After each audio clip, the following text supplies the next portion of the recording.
வணக்கம். இளமாறன், மாநில ஒருங்கிணைப்பாளர், பெரியாரிய உணர்வாளர்கள் கூட்டமைப்பு. கொலைகார இஸ்ரேலே, அமெரிக்காவே காசா மீதான போரை நிறுத்து என்னும் முழக்கத்தோடு செப்டம்பர் 19 புதுப்பேட்டை லாங்ஸ் கார்டன் சாலையிலிருந்து அனைத்து கட்சிகளையும் ஒருங்கிணைத்து ஒரு மாபெரும் பேரணி மற்றும் கண்டன ஆர்ப்பாட்டத்தை பெரியாரிய உணர்வாளர் கூட்டமைப்பு நடத்த இருக்கின்றது. அதற்கான பத்திரிகையாளர் சந்திப்பு தான் இது. அனைத்து கட்சி தலைவர்களும், முற்போக்கு இயக்கங்களும், பெரியாரியவாதிகளும், அம்பேத்கரியவாதிகளும் ஒன்றிணைந்து காசாவில் நடைபெற்றுக் கொண்டிருக்கும் இனப்படுகொலையை தடுத்து நிறுத்த கோரி ஒரு கண்டன ஆர்ப்பாட்டத்தை நிகழ்த்த இருக்கின்றோம். ஒரு மாபெரும் இனப்படுகொலை சந்தித்த இனம் நமது தமிழினம். நமது தமிழீழத்திலே நமது தொப்புள் கொடி உறவுகள் 1.5 லட்சம் பேரை இனப்படுகொலை செய்ததை நம் வாழ்நாளிலே நாம் கண்டோம். இன்று அதுபோல நம் கண்முன்னே காசாவிலே இருக்கக்கூடிய 65,000 மக்கள் இந்த 1.5 ஆண்டுகள் போரிலே படுகொலை செய்யப்பட்டிருக்கின்றார்கள். அதில் 18,000 பேர் குழந்தைகள். தினமும் உணவில்லாமல் அங்கே இருக்கக்கூடிய பல நூற்றுக்கணக்கான பச்சிளம் குழந்தைகளும், பெண்களும், பொதுமக்களும் உணவில்லாமல் அங்கே தினமும் செத்து மடிந்து கொண்டிருக்கின்றார்கள். இதை கண்டிக்க வேண்டிய கடமையும், இதை தடுத்து நிற்க வேண்டிய கடமையும் சர்வதேச சமூகத்துக்கு உள்ளது.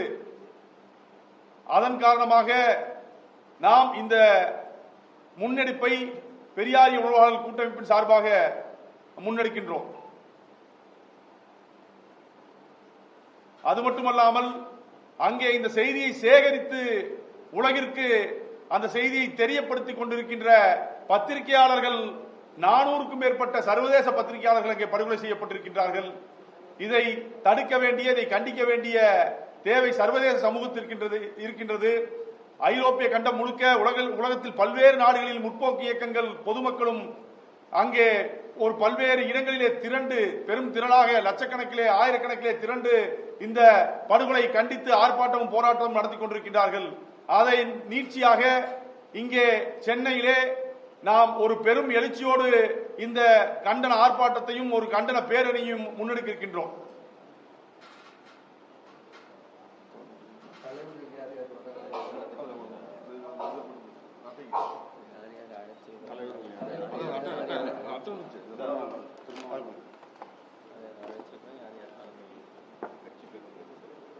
இந்த நாளை நடக்கக்கூடிய இந்த கண்டன பேரணியிலே விடுதலை சிறுத்தைகள் கட்சியின் தலைவர் தொல் திருமாவளவன் அவர்கள், மனிதநேய மக்கள் கட்சியின் தலைவர் ஜவாஹிருல்லா அவர்கள், எஸ்டிபிஐ கட்சியின் தலைவர் நெல்லை முபாரக் அவர்கள் மற்றும் மதிமுகவின் பொருளாளர் செந்திலதிபன், திராவிடர் கழகத்தின் பொருளாளர் வி குமரேசன் அவர்கள், மதிமுகவின் பொருளாளர் செந்திலதிபன் அவர்கள், தோழர் தமிழ்முன் அன்சாரி எக்ஸ்எம்எல்ஏ அவர்கள், தனியரசு அவர்கள், தோழர் சாமுவேல் ராஜ், மார்க்சிஸ்ட் கம்யூனிஸ்ட் கட்சியின் தோழர் சாமுவேல் ராஜ் அவர்கள், இந்திய கம்யூனிஸ்ட் கட்சியின் மாநில நிர்வாகக்குழு உறுப்பினர் GR ரவீந்திரநாத் அவர்கள், ஐக்கிய முஸ்லிம் முன்னேற்ற கழகத்தின் ஹைதர் அலி அவர்கள், முக்குளத்தோர் புலிப்படையின் தலைவர் கருணாஸ், உலகத்தமிழ் பேரமைப்பு துணைத் தலைவர் MGK நிஜாமுதீன், மக்கள் விடுதலை கட்சியின் முருகவேல் ராஜன், இந்திய யூனியன் முஸ்லீம் கட்சியின் காயல் மஹபூப், தமிழக வாழ்வுரிமை கட்சியின் ஜெகதீச பாண்டியன்,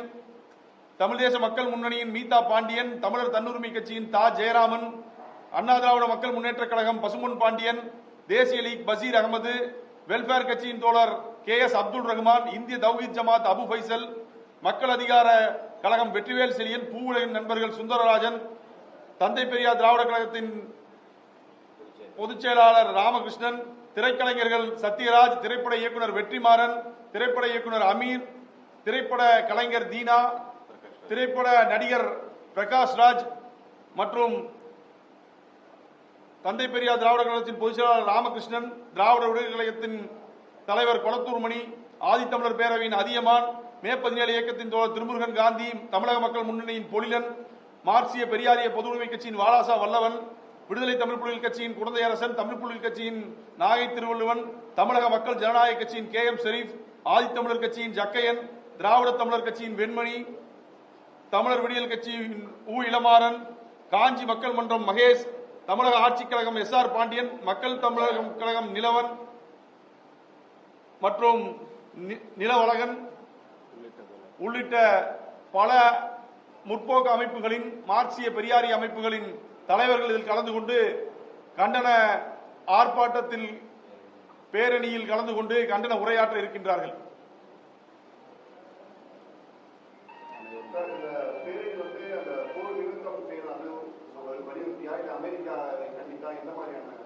அங்கு போர் செய்து கொண்டு இஸ்ரேலிய ராணுவத்தை கண்டித்து அங்கு ஒரு இனப்படுகொலை நடந்துட்டு இருக்குது. அந்த இனப்படுகொலை கண்டித்து இங்க ஒரு நம்ம கண்டன ஆர்ப்பாட்டத்தை அனைவரும் இணைந்து நடத்தணும். போரை நிறுத்தணும். அந்த மக்களுக்கு அங்க சர்வதேச சமூகத்திலிருந்து உணவு, அடிப்படை உரிமைகள், அங்க உணவு, உடை கொண்டு போறது கூட தடுத்து நிறுத்திட்டு இருக்காங்க. அதை கண்டித்து தான் இந்த ஆர்ப்பாட்டத்தை நடத்துகிறோம்.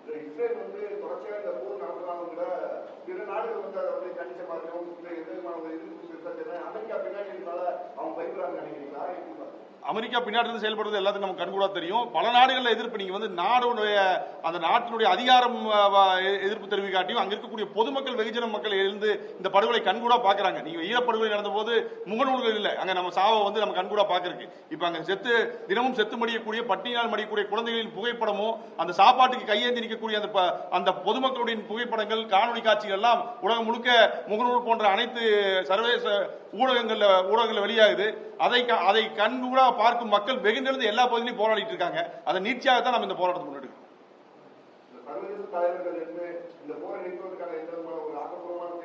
ஐநா சபையில் அனைத்து தலைவர்களும் கூடி இப்ப பாலஸ்தீனத்துக்கான வாக்கெடுப்பு நடத்தி பாலஸ்தீன தனிநாடு அங்கீகரிச்சிருக்காங்க. ஆனா எந்த தலைவர்கள், எந்த நாடு சொல்வதையும் இஸ்ரேல் கேட்கின்ற நிலையில் இல்லை.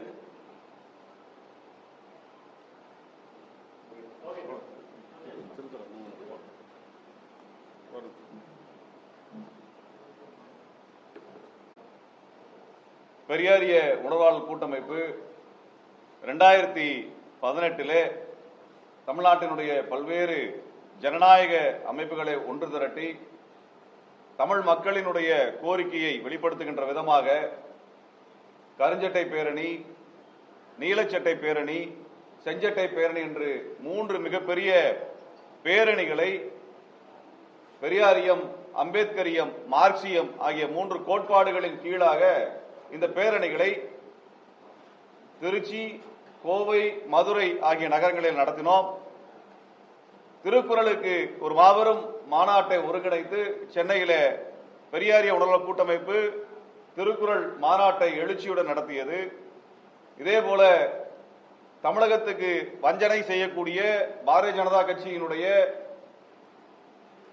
மோடி ஆட்சியை கண்டித்து, மோடி எப்பொழுதெல்லாம் தமிழ்நாடு வருகிறாரோ அப்பொழுதெல்லாம் கருப்பு கொடி காட்டிய ஒரு எழுச்சியான போராட்டத்தை பெரியாரிய உணர்வாளர் கூட்டமைப்பு நடத்தி வந்தது.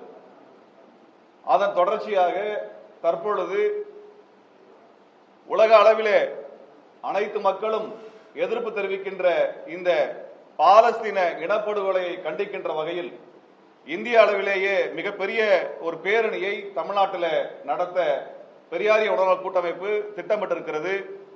நாளை மாலை சென்னை புதுப்பேட்டை பாலத்தின் அருகில் இந்த பேரணி தொடங்கி சிந்தாதிரிப்பேட்டை பாலத்தின் அருகிலே இந்த பேரணி ஒரு ஆர்ப்பாட்டமாக நிறைவடைய இருக்கிறது.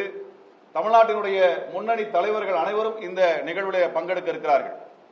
நேற்று முன்தினம் முதன்முறையாக ஐநாவினுடைய மனித உரிமை அவை பாலஸ்தீனத்தில் நடப்பது ஒரு இனப்படுகொலை என்று பகிரங்கமாக அறிவித்திருக்கிறது. பொதுவாகவே இது போன்ற படுகொலைகள் நடக்கும் பொழுதெல்லாம் வெகு காலம் கழித்து இதற்கான விசாரணை ஆணையத்தை முன்வைத்து அதன் அடிப்படையில் தான் அங்கே நடந்தது இனப்படுகொலையா இல்லையா என்று அறிவிப்பார்கள். ருவாண்டாவில் நடந்த இனப்படுகொலை என்பது அங்கு நடந்து முடிந்த பிறகு அது இனப்படுகொலை என்று அறிவிக்கப்பட்டது. அதே போல போஸ்னியாவிலும் ஸ்ரெப்ரெனிக்காவிலும் நடந்த இனப்படுகொலைகள் காலம் கடந்துதான் அது இனப்படுகொலை என்று ஐநாவினால் அங்கீகரிக்கப்பட்டது. கிழக்கு திமோரிலும் இதேபோல உலகத்தினுடைய பல மூலைகள் நடந்த இனப்படுகொலை என்பது விசாரணை நடத்தப்பட்டு காலம் கடந்துதான் அறிவிக்கப்பட்டது. ஆனால் இன்றைக்கு பாலஸ்தீன இனப்படுகொலை நடந்து கொண்டிருக்க காலத்திலேயே ஐநா இது ஒரு இனப்படுகொலை என்று பகிரங்கமாக அறிவித்து விட்டது. இப்ப ஐநா பகிரங்கமாக இது ஒரு இனப்படுகொலை என்று அறிவித்த பிறகு உடனடியாக சர்வதேச நாடுகள் இஸ்ரேலுடைய உடனான உறவை முறிக்க வேண்டும். மிக முக்கியமாக இந்த போரிலே தலையிட வேண்டும். ஒரு நாட்டிலே இனப்படுகொலை நடக்கிறது என்று சொன்னால் R2P என்கின்ற சரத்து ஐநாவில் இருக்கிறது. ரெஸ்பான்சிபிலிட்டி டு ப்ரொடெக்ட் என்கின்ற சரத்து ஐநாவில் இருக்கிறது. ஒரு தேசத்தில் இனப்படுகொலை நடக்கிறது என்று ஐநா அறிவித்து விட்டால் அதன் அருகில் இருக்க நாடுகள் மட்டுமல்ல, எந்த நாடு வேண்டுமானாலும் அந்த இனப்படுகொலை தடுப்பதற்கு தனது ராணுவத்தை அங்கே அனுப்பலாம் என்கின்ற சட்ட பிரிவு ஐநாவில் அங்கீகரிக்கப்பட்டிருக்கிறது. அந்த அடிப்படையில் நேற்று முன்தினம் ஐநா இது ஒரு இனப்படுகொலை என்று அறிவித்த பிறகு உலகத்தில் எந்த நாடு வேண்டுமானாலும் ராணுவ ரீதியாக பாலஸ்தீன இனப்படுகொலை தடுப்பதற்கு இஸ்ரேலுடைய ராணுவத்தோடு மோதுவதற்கு அங்கு ராணுவத்தை அனுப்ப முடியும். அதற்கு சர்வதேச சட்டம் தற்பொழுது அனுமதி கொடுத்திருக்கிறது. இப்படிப்பட்ட சூழலிலே இந்திய அரசாங்கம், மோடி அரசாங்கம் இஸ்ரேலோடு பல்வேறு ஒப்பந்தங்களை போட்டிருக்கக்கூடிய அதிர்ச்சியான செய்தியும் நாம் கேள்விப்படுகின்றோம். உலகத்தின் பல்வேறு நாடுகள், அயர்லாந்து, ஸ்பெயின் போன்ற நாடுகள் எல்லாம், மேற்குலக நாடுகள் எல்லாம் இஸ்ரேலுக்கு எதிராக கடுமையான கண்டனத்தை தெரிவித்து வருகிறார்கள். இஸ்ரேலுடைய பொருளாதாரத்தை முடக்குகின்ற வகையில் உலகெங்கிலும் போராட்டம் நடந்து கொண்டிருக்கின்றன. அமெரிக்காவிலும், ஆஸ்திரேலியாவிலும், ஐரோப்பாவிலும் லட்சக்கணக்கான மக்கள் வீதிக்கு வந்து கொண்டிருக்கிறார்கள். இதுவரை 6,80,000 பாலஸ்தீனர்கள் படுகொலை செய்யப்பட்டிருப்பதாக கடந்த வாரம் அதற்குரிய அறிக்கை வெளியாகி இருக்கிறது. அதாவது பாலஸ்தீன மக்களில் 3 ஒருவர் படுகொலை செய்யப்பட்டிருக்கிறார்கள். அங்க இருக்கக்கூடிய 30 லட்சம் மக்களில் கிட்டத்தட்ட 10 லட்சம் பேர் என்கின்ற அளவில் கடுமையாக பாதிக்கப்பட்டிருக்கிறார்கள். அதில் 6,80,000 பேர் படுகொலை செய்யப்பட்டிருக்கார் என்றால் இதை விட மோசமான ஒரு இனப்படுகொலை நாம் நம்முடைய வாழ்நாளில் நாம் பார்க்க முடியாது. இன்னும் மோசமாக நடக்கக்கூடிய காரியங்களை பார்த்தோம் என்றால் அங்கே பட்டினி போட்டு மக்களை படுகொலை செய்து கொண்டிருக்கிறார்கள். ஆயுதங்களால், குண்டுகளால், அங்கே கனரக அந்த கவச வாகனங்களை கொண்டு அந்த மக்களை அழிப்பது மட்டுமல்லாமல் ஒட்டுமொத்தமாக அங்க இருக்கிற 20 லட்சம் மக்களுக்கான உணவை தடுத்து வைத்து விட்டார்கள். இந்த உணவு இல்லாத காரணத்தினால் கடந்த 4 மாதமாக பல லட்சம் குழந்தைகள் கடுமையாக பாதிக்கப்பட்டு பல்லாயிரக்கணக்கான குழந்தைகள் இறந்து போயிருக்கிறார்கள். ஆக இப்படி பட்டினியை ஒரு ஆயுதமாக போரில் ஆயுதமாக பயன்படுத்தப்படுவது, கனரக ஆயுதங்களை பயன்படுத்துவதெல்லாம் தடை செய்யப்பட்ட நிலையிலும் கூட இப்படியான ஒரு படுகொலை அரங்கேறி வருவதை தடுக்கின்ற அல்லது கேள்வி எழுப்புகின்ற ஒரு கடமை தமிழர்களுக்கு உண்டு. இன்னும் சொல்ல வேண்டும் என்றால் இந்திய அரசு இஸ்ரேல் அரசோடு வைத்திருக்கக்கூடிய உறவை துண்டிக்க வேண்டும் என்று உறக்க சொல்ல வேண்டிய கடமை நமக்கு இருக்கிறது. இது கட்சி கடந்து அனைவரும் பேச வேண்டிய ஒரு உரிமை போராட்டம். அந்த போராட்டத்தில் அனைத்து அமைப்புகளும் கைகோர்த்து நிற்கின்றோம். நாங்கள் இந்திய அரசிற்கு வைக்கக்கூடிய கோரிக்கை இஸ்ரேல் உடனான உறவை துண்டிப்பதும், இஸ்ரேல் அரசு நடத்துகின்ற இந்த போரை தடுக்கின்ற விதமாக அதற்கான ஒரு சர்வதேச அமைதி படையை பாலஸ்தீன பகுதிக்கு அனுப்புகின்ற வகையில் அதற்கான முன்னேற்பாடுகளை செய்வதும், இஸ்ரேல் அரசுடைய தூதரகத்தை இந்தியாவிலிருந்து வெளியேற்றுகின்ற வகையில பல்வேறு நாடுகளில் அதற்கான பணிகளை செய்து கொண்டிருக்கிறார்கள். அது போன்ற பணிகளை எடுக்க வேண்டும். ஏனென்றால் இந்தியா காலம் காலமாக 1948 பாலஸ்தீனத்திற்கு ஆதரவாகத்தான் நிலைப்பாடு எடுத்து வருகிறது.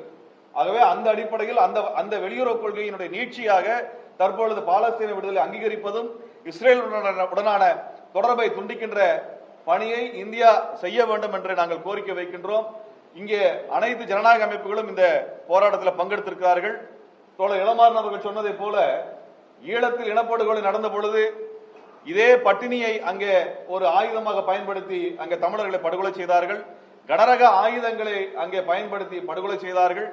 8 மாத அளவிலே 1,67,000 தமிழர்கள் படுகொலை செய்யப்பட்டார்கள். அதாவது இன்றைக்கு பாலஸ்தீனில் நடக்கக்கூடிய அந்த படுகொலையை விட மிக மோசமானதாக ஈழத்தில் நடத்தப்பட்டது.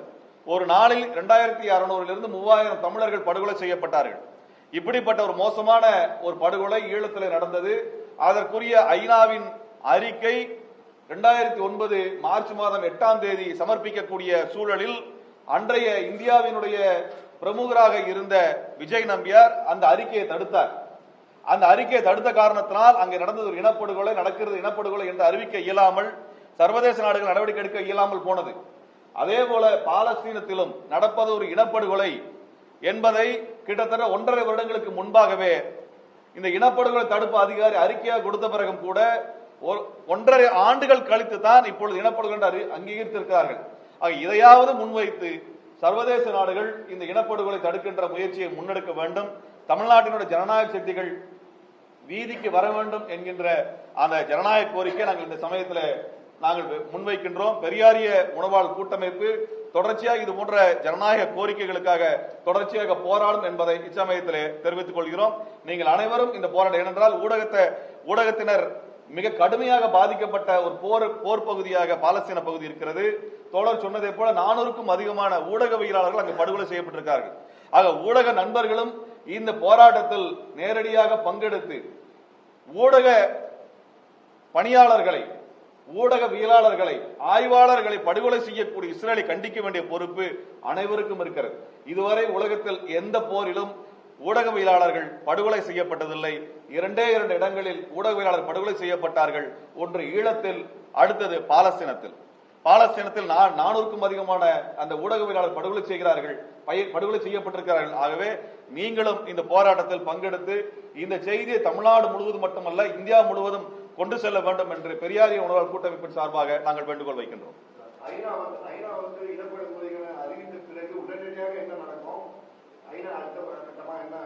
ஐநா இப்படி ஒரு அறிவிப்பை கொடுத்த பின்னாடி ஐநாவினுடைய சட்டங்களுக்கு உட்பட்டு என்ன பண்ணா, உடனடியாக அனைத்து நாடுகளினுடைய ராணுவம் அங்கே நிலைநிறுத்தப்படணும்.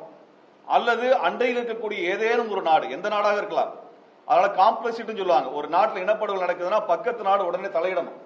பக்கத்து நாடு உடனடியாக ராணுவத்தை அனுப்ப வேண்டும். அப்படி அனுப்பவில்லை என்றால் அந்த நாடும் அந்த இனப்படுகொலையில் பங்கு பெற்றிருக்கிறது என்று குற்றம் சாட்டப்படும். அந்த நாடும் சர்வதேச விசாரணைக்கு உட்படுத்தப்படும். இது ஐநாவில் இருக்கக்கூடிய வழிமுறைகளில் ஒன்று. ஆக இஸ்ரேலுக்கு இந்த துணிச்சலை தரக்கூடிய நாடுகளாக சுற்றி இருக்கக்கூடிய நாடுகளில் அமைதி தான் இருக்கிறது. அதை சுற்றி இருக்கக்கூடிய நாடுகள் உடனடியாக தலையிட்டு தனது ராணுவத்தை அனுப்பி இஸ்ரேலை தடுத்து நிறுத்தவில்லை என்றால் அந்த நாடுகளும் இந்த இனப்படுகொலைக்கு துணை போனதாக விசாரிக்கப்படுவார்கள் என்பதையும் நாம் ஐநாவின் வழிமுறைகளிலே புரிந்து கொள்ள வேண்டும். ஆகவே இனப்படுகொலை தடுக்கக்கூடிய பொறுப்பு இப்பொழுது அனைத்து நாடுகளுக்கும் வந்துவிட்டது. அதில் இந்தியா மிகப்பெரிய ஒரு ஜனநாயக நாடாக இதுகாலம் வரை இருந்து வருகிறது. ஆகவே இந்தியாவிற்கு பெரும் பொறுப்பு இருக்கிறது. அதை சுட்டிக்காட்டும் விதமாகத்தான் இந்த பேரணிகள் நாங்கள் முன்னெடுத்துகின்றோம்.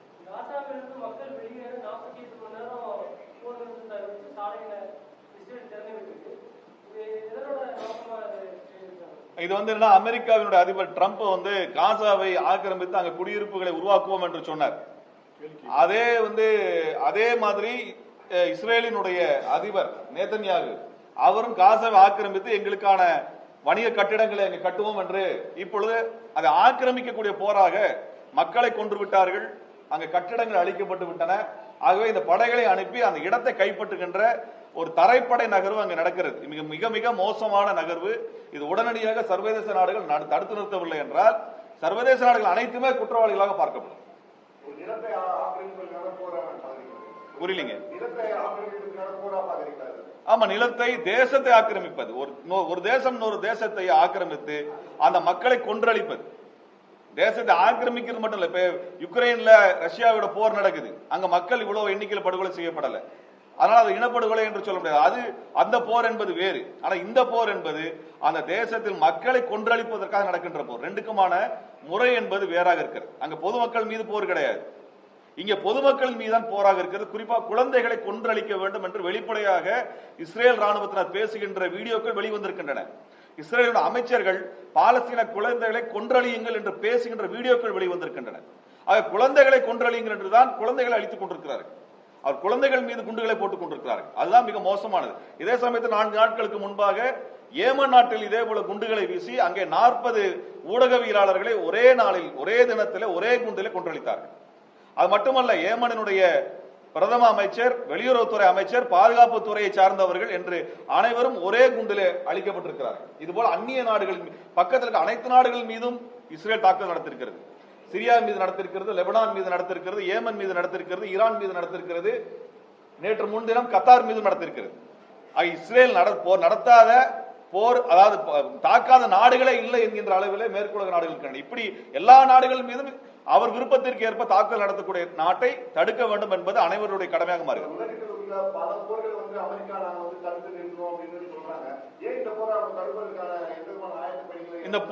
இந்த போரை நடத்துவது அமெரிக்கா. அமெரிக்காவின் ஆயுதங்கள் இல்லை என்றால் இஸ்ரேலினால் இந்த போரை நடத்த இயலாது. ஆக அமெரிக்காவினுடைய போராகத்தான் இந்த போர் நடக்கிறது.